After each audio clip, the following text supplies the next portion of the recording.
Bismillahirrahmanirrahim. Assalamualaikum warahmatullahi wabarakatuh. Alhamdulillahirabbil alamin wal aqibatu lil muttaqin fala udwana illa 'alal zalimin. Wassalatu wassalam ala asrafil anbiya'i wal mursalin sayyidina Muhammadin wa ala alihi wa ashabihi ajma'in. Amma ba'd, ikhwati fillah, nuwasil darsanal yaum. Al-an qad wasalna ila al-fasli as-salis, sifatu al-mustahilah lirrasul. Kita lanjutkan kembali ya pembahasan kita, masih tentang sifat-sifat para rasul ya. Kata sifat dalam bahasa Arab ini Ustadz jelaskan kemarin ya. Udah Ustadz jelaskan apa belum? Lebih umum daripada bahasa Indonesia ya. Kalau sifat dalam bahasa Indonesia itu identik dengan perilaku yang berkaitan dengan sifat dalam ya, seperti pemarah, apalagi penyayang, apalagi penendam. Itu dalam bahasa Indonesia sifat. Kalau bahasa bahasa Arab itu sifat itu lebih luas ya maknanya. Bisa sifat luar dan bisa sifat dalam ya. Sifat dalam itu seperti tadi ya, pemarah, penyabar. Kalau sifat luar itu seperti keadaan tubuh ya, ciri-ciri fisik dalam bahasa Arab itu dinamakan sifat. Sekarang kita akan bahas sifat mustahil. Dalam bahasa Arab sama bahasa Indonesia sama ya. Karena bahasa kita itu, kata salah satu dosen kami di Lipia yang udah 20 tahun ngajar, beliau mengatakan ada sekitar 60% ya bahasa Indonesia ini diambil dari bahasa Arab. Kosakatanya diambil dari bahasa Arab, maka jangan heran kalau kita baca kitab, baca terjemahan, sama ya bahasa Indonesia dengan bahasa Arab, karena ada kurang lebih 60% kosakata yang sama. Seperti contohnya ini mustahil ya. Mustahil itu artinya yang sesuatu yang tidak mungkin ada ya. Sifat mustahil berarti tidak mungkin ada sifat ini pada diri Rasulullah. Apa aja itu? Di sini sama ya. Arba, ada 4, dan semua itu lawan daripada sifat wajib ya. Yang 4 kemarin, yang sidik, amanah, fatona, tablik. Ini lawannya. Yang pertama kita bahas, yang pertama yaitu al-kadhib, sifat dusta ya. Diddu as-sidqi, lawan daripada jujur. Makna dusta dalam bahasa Arab al-qaul al-mukhalif li haqiqatil amr wal waqi', perkataan yang tidak sesuai dengan fakta dan realita. Itu namanya bohong ya. Tidak mungkin seorang nabi itu bohong. Kalau bohong nabi ya umatnya nggak akan masuk surga ya. Karena yang didakwakan nabi itu semuanya dari Allah Subhanahu wa Ta'ala ya. Tidak ada yang didakwakan nabi, tidak ada sesuatu yang disampaikan nabi kecuali wahyu, sebagaimana di surah An-Najm, wa ma yantiqu anil hawa in huwa illa wahyu yuha. Dan tidaklah seorang nabi itu berkata dengan hawa nafsunya, kecuali hanya berkata dengan wahyu yang telah diwahyukan kepadanya. Itu ya sifat yang pertama, kadhib, dusta atau bohong. Sifat yang kedua yaitu al-khiyanah, diddu amanah, khianat, lawan daripada amanah. Bahasa Indonesianya khianat juga sama kayak bahasa Arab ya. Wahia intihaku au khariqu li ahdil muftaradin aul amanah. Khianat yaitu membakar atau melanggar suatu janji ya, atau suatu kepercayaan ya, dihianati.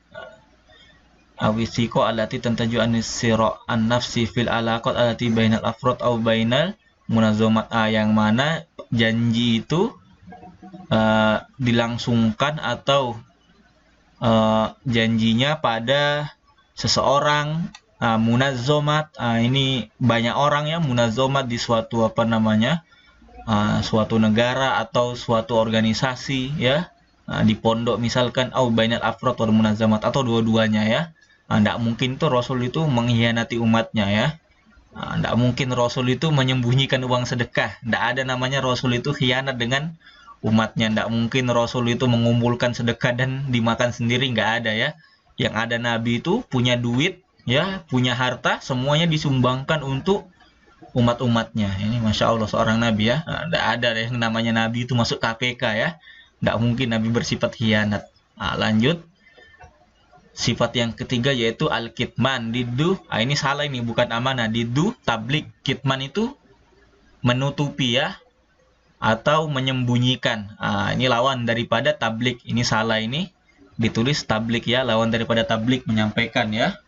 Wahwa akhfal amr aninas, menyembunyikan perkara dari manusia ya. Tidak mungkin Nabi itu tidak menyampaikan wahyu yang telah diwahyukan kepadanya ya. Tidak ada nabi, tidak ada yang namanya nabi dan rasul itu dikasih wahyu baru tidak disampaikan. Yang ada rasul itu menyampaikan kepada siapa? Kepada umatnya ya. Kalau kayak kita ini mungkin ya karena takut, karena apa, karena tidak siap, kita jadinya tidak menyampaikan suatu berita atau kabar. Tapi kalau Nabi tidak ya, semua yang Allah perintahkan, semua yang Allah suruh untuk menyampaikan, maka semuanya disampaikan. Dan yang keempat, balada. Balada ini bukan balado ya, tapi balada. Balada ini lawan daripada fatona. Fatona kemarin apa? Artinya cerdas ya. Kecerdasan yang sempurna. Wahiyya saklul faham warukudud dhihin. Ini pemahaman yang susah dan zihin itu pemikiran yang lamban ya. Wadu'fuz zaka. Kecerdasan yang kurang, artinya balada ini tidak cerdas ya. Tidak cerdas lah gitulah. Tidak cerdas, bodoh, lambat lola ya, lambat pikir dan lain sebagainya. Nabi tidak ada yang kayak gitu. Ketika ditanya tidak ada begitu ya, langsung Nabi menjawab dengan wahyu yang telah diturunkan. Tidak ada namanya Nabi itu lupa ya, lupa dengan hadis atau ayat, kecuali di waktu sholat.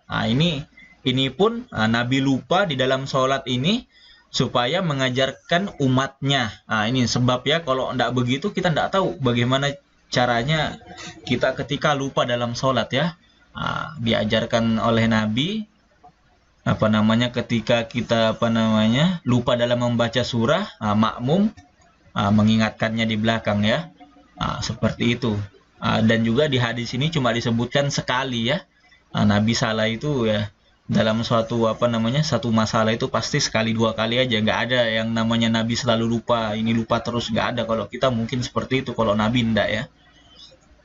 Udah selesai tentang sifat mustahil yang 4 tadi, lawan daripada sifat wajib. Sekarang kita akan bahas sifat jaizah. Sifat jaiz ini artinya boleh ya. Sifat jaiz, sifat-sifat yang ada pada yang boleh terjadi pada Rasul. Ini kalau bahasa Indonesianya. Kalau bahasa Arabnya artinya ini fahuwa sa'irul a'rad al-basyariyah allati la tuaddi ila naqs. Sifat jaiz ini dicatat ya, sifat-sifat kemanusiaan yang masih ada di dalam diri Nabi ya. Allati la tuaddi ila naqs fi maratibihim. Tetapi sifat-sifat manusiawi, bukan kemanusiaan, manusiawi ya. Kemanusiaan itu beda ya. Sifat-sifat manusiawi yang masih ada di dalam sifat-sifat atau sifat-sifat manusia lah, sifat-sifat manusia yang masih ada di dalam diri Nabi. Dan sifat-sifat ini tidak mengurangi kedudukan Nabi sebagai Rasul yang mulia, sebagai manusia yang mulia, utusan Allah. Wadzalika kal akala, sifat-sifat manusia yang ada di dalam diri Nabi itu seperti contohnya asyarab, makan ya. Nabi juga makan. Tidak ada Nabi itu puasa terus ya. Nabi Daud pun ibadahnya gimana? Sehari puasa, sehari tidak berpuasa ya. Syarab, selang-seling. Kemudian minum, zawat, menikah juga ya. Nabi banyak, istrinya 9 ya. Tapi ini khusus buat Nabi Muhammad SAW.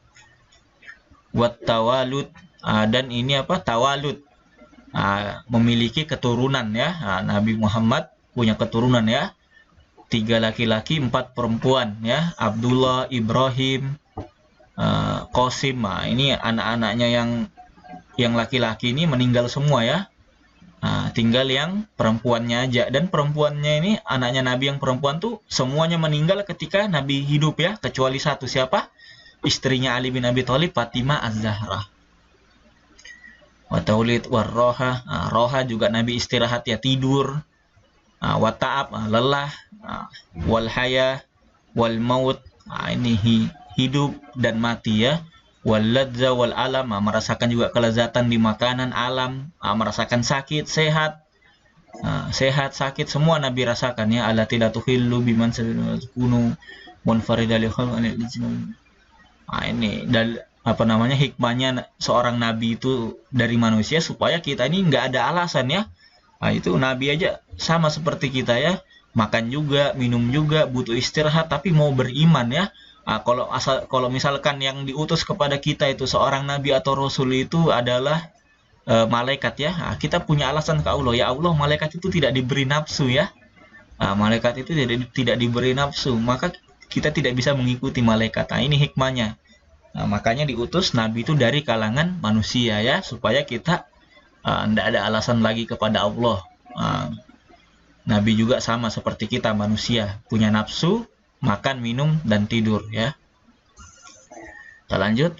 Wa amal amrat allati tukhillu aw tanfuru anhum anil hamislul junun wal ikma wat tawil wal juzam wal baras wal ama fahiya mumtani'a. Adapun penyakit-penyakit yang parah ya, yang membuat rasul itu jadi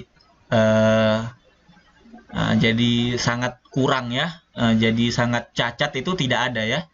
Seperti contohnya penyakit gila, igma tawil, pingsan yang panjang, juzam, kusta, kolera. Kusta ini yang penyakitnya penyakit yang menyerang daging ya. Dagingnya ini, kulit kita ini warna hitam terus jatuh-jatuhan. Ini tidak ada pada Nabi ya. Wal ama fahiya mumtani'a, dan buta ini tidak ada ya. Karena tugas Nabi berat ya, tidak mungkin Nabi itu buta atau tuli. Gimana mau, apalagi bisu. Tidak ada seorang Nabi itu yang bisu ya. Gimana mau menyampaikan ayat, menyampaikan hadis kalau nabinya bisu. Jadi nggak ada ya cacat-cacat cacat-cacat yang berat ya. Walam yusbit alaihim anna Syuaiban kana a'ma wa maka Nabi Ayub minal bala qad kana. Ini ada yang mengatakan Nabi Syuaib itu buta, itu tidak benar ya. Hadisnya, riwayatnya tidak benar ya. Wa kana Ayub qad kana alaman tahtal jurut laisa munfarid wa ma'asyir fi qissati min hikayah fahiya batilah wa sahwu suraja idza alaihim fil afal wa ghairil balagi wal balagh. Ini kita lewati aja ya kalau tadi kata ya. Ansyadu subut ahwal basyari. Ini diantara dalil-dalil yang menunjukkan bahwasannya Nabi juga itu seorang manusia ya. Ini surah Al-Furqan ayat ke-7. Ini Ustadz sudah. Ini dia terjemahannya, antum baca ya. Kelihatan nggak? Ini dia. Mereka berkata, mengapa Rasul ini memakan makanan dan berjalan di pasar? Mengapa malaikat itu tidak diturunkan kepadanya agar malaikat itu memberi peringatan bersama dia? Ini dalilnya, dalil yang selanjutnya. Ini dia. Saya pindahkan dulu. Faradallahu alaihim biquli wa ma arsalna min rasulin illa annahum la yakunu ta'ama. Dan ini surah apa ini? Surah Al-Furqan ayat 60.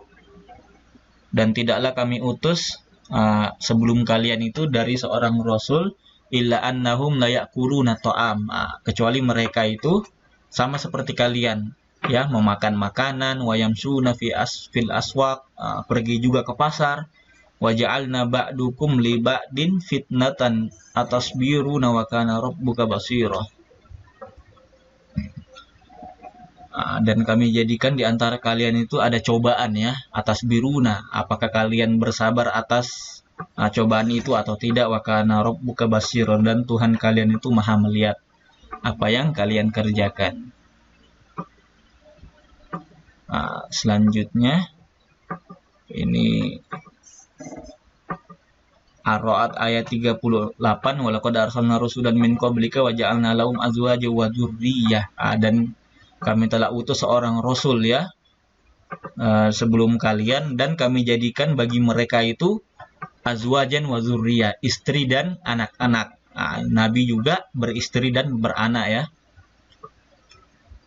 Kalau Allah tidak ya. Kalau Allah lam yalid wa lam yulad, tidak beristri dan tidak beranak, dan juga tidak dilahirkan. Ini surah Al-Anbiya ayat 86. Ini Nabi Ayub berdoa kepada Tuhannya, Anni massani, sesungguhnya ya Allah, aku telah tertimpa penyakit dan Engkau Maha Pengasih dan Penyayang. Di sini Nabi juga berdoa ya, berdoa kepada Allah Subhanahu wa taala. Ya, tidak mungkin Nabi bisa mengeluarkan mukjizat sendiri tanpa izin Allah Subhanahu wa taala. Ini dia ayat Ali Imran 144. Ini silahkan dibaca ini. Wa Muhammadun illa rasul, dan Nabi Muhammad itu hanyalah seorang rasul ya. Ini khitab kepada umatnya ini supaya tidak berlebihan kepada Nabi. Supaya tidak meminta-minta kepada Nabi ya, minta keberkahan, minta ini, minta sama Nabi supaya dihilangkan bencana dan lain sebagainya. Mintanya kepada Allah, hanya kepada Allah Subhanahu wa taala. Sebelumnya telah berlalu beberapa rasulullah, dan seorang nabi sebelum Nabi Muhammad pun juga meninggal ya. Tidak ada nabi yang kekal abadi. Apakah jika dia wafat, apa imma ta'au qutilan qalabtum? Apakah jika seorang nabi itu wafat, meninggal, apakah kamu kembali murtad? Ini ayat ini ditunjukkan kepada sahabat-sahabat Nabi ya, supaya mereka tidak murtad ya, supaya mereka istiqomah dalam Islam. Wa hasuna an nadhkuruhuna anna jami'a ma dzukira fi haqqi Rasulullah sallallahu alaihi wasallam min al-wujub wal istihala wal jawaz yalzimuna an na'taqidu fi haqqil anbiya wa humul ladzina awhallahu ilaihim bi syar'in wa lam ya'muruhum bi tablighihi lil khalqi li'annahu rubbama tarju ilaihin nas bil istifta' ahkami syara'ir rasul qablahum wa li'annahu ma'murun lil anbiya'i wa li'annahum ya'maluna bima awha ilaihim. Ini wajib bagi kita untuk mengimani sifat-sifat yang Ustadz sebutkan ya di pertemuan lalu juga. Sifat apa? Sifat wajib, sifat mustahil, dan sifat jaiz. Wajib kita imani ya. Summa i'lam annahu yajibul iman bi jami'il anbiya'i war rusulah, dan wajib bagi kita untuk beriman kepada semua nabi dan rasul ijmalan. Bi an yu'minul mukallaf bi kulli nabiyyin rasul bima bi kulli nabiyyin wa bima yajibu alaihi wa ma yastahilu wa ma, dan juga beriman kepada seluruh sifat wajib, sifat mustahil, dan sifat apa? Sifat jaiz ya. Itu dicatat tadi poin pentingnya, sifat jaiz dan sifat mustahil ya. Kalau sifat jaiz itu sifat-sifat manusia yang masih ada di dalam diri nabi. Ini kita baca terakhir ya. Khairun nasi man tala umruhu wa suna amaluhu. Ini hadis ya. Nabi berkata, sebaik-baik manusia adalah yang apa? Yang tola umruhu, panjang umurnya dan baik amalannya. Sebaliknya, dan seburuk-buruk manusia adalah yang panjang umurnya tapi perilakunya buruk. Insya Allah ya, hadisnya penuh dengan hikmah. Ini saja yang saya dapat sampaikan. Hadanallahu wa iyyakum. Subhanakallahumma wa bihamdika asyhadu an la ilaha illa anta astaghfiruka wa atubu ilaik. Wassalamualaikum warahmatullahi wabarakatuh.